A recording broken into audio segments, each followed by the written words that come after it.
Good morning students. बेटा आज हम आपकी पाठ्य पुस्तक का पाठ 11 ईदगाह पढ़ रहे हैं। यह मुंशी प्रेमचंद जी द्वारा रचित एक कहानी है जो कि एक लड़के की कहानी है, हामिद की। ईदगाह बेटा होती है जहाँ पे मुसलमान लोग जो है वो अपनी नमाज अदा करते हैं। रमज़ान के पूरे 30 रोज़े के बाद आज ईद आई है। गांव में कितनी हलचल है, मतलब लोगों की चहल पहल काफ़ी है। ईदगाह जाने की तैयारियां हो रही हैं। लड़के सबसे ज़्यादा प्रसन्न हैं। किसी ने एक रोज़ा रखा है। तो मुसलमान रोज़ा क्या होता है बेटा, जो मुसलमान लोग हैं ना वो रोज़ा रखते हैं, जैसे व्रत वगैरह होते हैं हिंदुओं में, या तो इनमें मुसलमानों में क्या होता है, रोज़ा होता है। वह भी दोपहर तक का किसी ने रखा, किसी ने वह भी नहीं रखा। लेकिन ईदगाह जाने की खुशी उनके हिस्से की चीज़ है। रोज़े बड़े बूढ़ों के लिए होंगे, इनके लिए तो ईद है। रोज़ ईद का नाम रटते थे, आज वह आ गई। वे बार बार अपनी जेबों से अपना खजाना निकाल कर गिनते हैं और खुश होकर फिर रख लेते हैं। खजाना बेटा जो उन्होंने पैसे जमा किए होते हैं उसको खजाना कहा गया है। महमूद गिनता है। महमूद को ना उसका दोस्त है हामिद का। 1 2 10 12, उसके पास 12 पैसे हैं महमूद के पास। मोहसिन जो उसका दूसरा दोस्त है उसके पास 1 2 3 8 9 15 पैसे हैं। इन्हीं अनगिनत पैसों में अनगिनत चीज़ें लाएंगे, खिलौने, मिठाइयाँ, बिगुल, गेंद और ना जाने क्या क्या। सबसे ज़्यादा प्रसन्न है हामिद। वह 13-14 साल का गरीब सूरत दुबला पतला लड़का, जिसका बाप गत वर्ष मीन्स पिछले साल हैजे की भेंट हो गया और माँ न जाने क्यों पीली होती होती एक दिन मर गई। किसी को पता न चला क्या बीमारी है। हामिद के पाँव में जूते नहीं हैं, सिर पर पुरानी टोपी है जिसका गोटा काला पड़ गया है, फिर भी वह प्रसन्न है। हामिद भीतर जाकर दादी से कहता है, तुम डरना नहीं अम्मा, मैं सबसे पहले आऊँगा, बिल्कुल ना डरना। अमीना कौन है बेटा? अमीना है उसकी हामिद की दादी। अमीना का दिल कचोट रहा है, मतलब कचोट रहा है मीन्स वो डर रही है। गांव के बच्चे अपने अपने बाप के साथ जा रहे हैं, क्योंकि उसके सभी बच्चों के तो पिता हैं, उनके साथ जा रहे हैं अपने पापा के साथ। हामिद का बाप अमीना के सिवा कौन है, क्योंकि हामिद के तो माँ बाप की डेथ हो गई होती है। उसे कैसे अकेले मेले में जाने दे? उस भीड़ भाड़ में बच्चा कहीं खो जाए तो क्या हो? नन्ही सी जान, 3 कोस चलेगा कैसे? पैर में छाले पड़ जाएंगे। जूते भी तो नहीं हैं।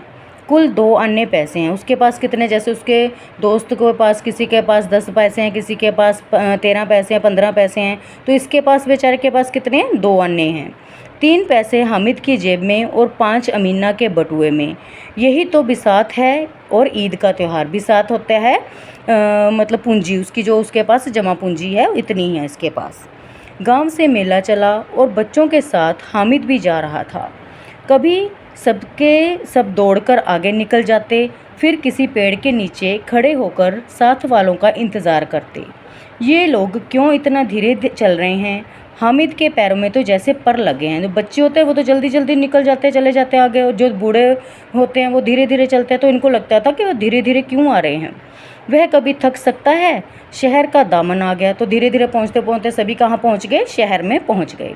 गांव का मेला अब बस्ती घनी होने चली थी। ईदगाह जाने वालों की टोलियां नज़र आने लगी, एक से एक भड़कीले वस्त्र पहने हुए, मतलब सभी ने अच्छे अच्छे वस्त्र पहने हुए थे, कपड़े पहने हुए थे। कोई इक्के तांगे पर सवार, कोई मोटर पर। सभी के दिलों में उमंग। ग्रामीणों का यह छोटा सा दल, ग्रामीण जो गांव के सारे थे, तो छोटा सा मतलब इनका ग्रुप गया था, अपनी विपन्नता से बेखबर। विपन्नता होती है बेटा गरीबी। संतोष और धैर्य में मगन चला जा रहा था। बच्चों के लिए नगर की सभी चीज़ें अनोखी थीं। जिस चीज़ की ओर देखते देखते ही रह जाते, और पीछे से बार बार हॉर्न की आवाज़ होने पर ना चेतते। मतलब ना चेतते मीन्स भी वो बिल्कुल भी उनको पता ही नहीं लगता था कि कोई हॉर्न भी बजा रहा है। हामिद तो मोटर के नीचे आते आते बचा। सहसा ईदगाह नज़र आया अचानक, मतलब ईदगाह में वह पहुँच गए। ऊपर इमली के घने वृक्षों की छाया है, नीचे पक्का फर्श है जिस पर जाजिम बिछा हुआ है। जाजिम जैसे चादर की तरह, मतलब बिछा देते हैं, जाजिम बिछा हुआ है। और रोज़ेदारों की पंक्तियां एक के पीछे एक न जाने कहाँ तक चली गई हैं, पक्की जगह के नीचे तक, जहाँ जाजिम भी नहीं है। यहाँ कोई धन और पद नहीं देखता। इस्लाम की निगाह में सब बराबर है, मतलब कोई अमीर है कोई गरीब है, तो उसमें सब बराबर होकर जो अपनी नमाज अदा करते हैं। इन ग्रामीणों में भी वजू किया, वजू मीन्स मतलब उन्होंने हाथ वगैरह धोए अपने, और पिछली पंक्ति में खड़े हो गए। कितना सुंदर संचालन है, कितनी सुंदर व्यवस्था। लाखों सिर एक साथ सिजदे में झुक जाते हैं, फिर सबके सब एक साथ खड़े हो जाते हैं, एक साथ झुकते हैं और एक साथ घुटनों के बल बैठ जाते हैं। कई बार यही क्रिया होती है, मतलब जब वो नमाज अदा करते हैं तो ऐसे ही करते हैं बेटा। नमाज ख़त्म हो गई है, लोग आपस में गले मिल रहे हैं। तब मिठाई और खिलौनों की दुकानों पर धावा होता है, सभी मतलब वहाँ पे टूट पड़ते हैं। ग्रामीणों का यह दल इस विषय में बालकों से कम उत्साही नहीं है। यह देखो हिंडोला, हिंडोला किसको कहते हैं? झूला, जो झूले लगे होते हैं तो उनको हिंडोला कहा जाता है। एक पैसे देकर चढ़ जाओ, कभी आसमान पर जाते हुए मालूम होंगे, कभी ज़मीन पर गिरते हुए। यह चरखी है, लकड़ी के हाथी, घोड़े, ऊँट छड़ों से लटके हुए हैं। एक पैसा देकर बैठ जाओ और 25 चक्रों का मज़ा लो।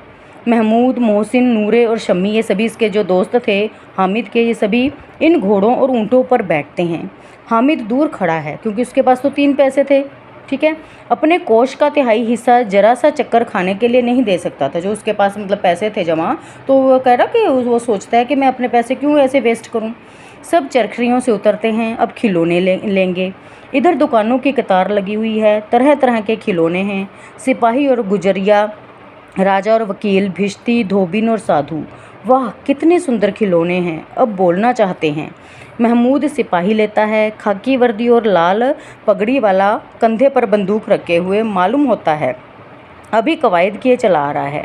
मोहसिन को भिश्ती पसंद आया। भिश्ती बेटा होता है जो मशक से पानी मतलब ढोता है। मशक होती है जैसे भेड़ बकरियों की जो खाल से बनाते हैं ना, उसको सिलकर